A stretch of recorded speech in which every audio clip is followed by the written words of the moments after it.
ليه بنحب الشخص اللي بيشبه جرحنا مش اللي بيريحنا؟ ليه بننجذب للشخص اللي بيوجعنا أحيانا؟ عمرك بصيت على علاقاتك ولقيت نمط غريب؟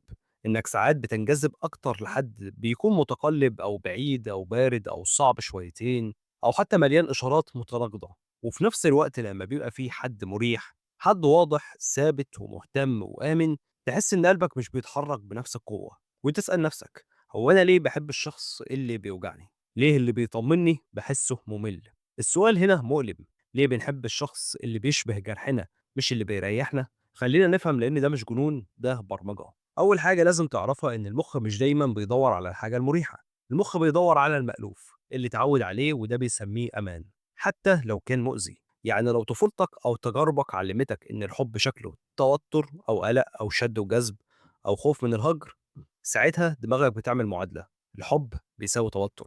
فأول ما تقابل حد يدّيك نفس الإحساس، تحس بقى إن هو ده الحب، مش لإنه الشخص المناسب، لكن لإنه إحساس مألوف. في علم النفس ده قريب جدًا من فكرة اسمها attachment أو نمط التعلق.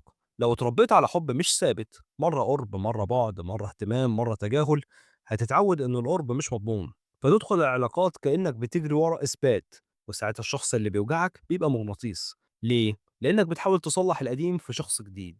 في سبب أعمق شويتين: المخ أحيانا يحب الألم مش لأنه بيحب يتعذب، لكن لأنه بيحاول ينتصر على الماضي. يعني كأنك بتقول من غير وعي: المرة دي بقى أنا هخليه يحبني، المرة دي مش هسيب حد يسيبني. فتتعلق مش بالشخص، بالفرصة إن الجرح يتعدل. في نقطة مهمة: الشخص المريح ما بيعملش دراما، ما بيعملش توتر، فالمخ اللي متعود على التوتر بيحس بالهدوء كأنه شيء غريب، وأحيانا كأنه خطر، لأن الهدوء بيحتاج ثقة، والثقة عند ناس كتير أصعب من الألم. كمان في حاجة اسمها المكافأة المتقطعة. لما الحب بيجي ويختفي، مرة يديك اهتمام ومرة يسحب، ده بيعمل زي إدمان نفسي، زي القمار، لأن المخ يفضل يقول يمكن المرة الجاية، فتتعلق أكتر، وده يخلق إحساس شديد ممكن يتلخبط عندك مع الحب.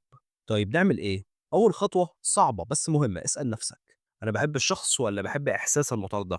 واسأل سؤال تاني أخطر: هو اللي أنا حاسه حب ولا قلق؟ لأن الحب حقيقي غالبا بيجي أهدى وأبطأ وأكتر وضوح، مش أقل قيمة بس أقل صخب.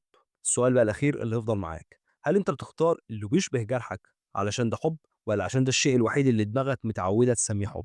لو عجبتك الحلقة ما تنساش تعمل لايك وسبسكرايب للقناة، ونشوفك الحلقة الجاية.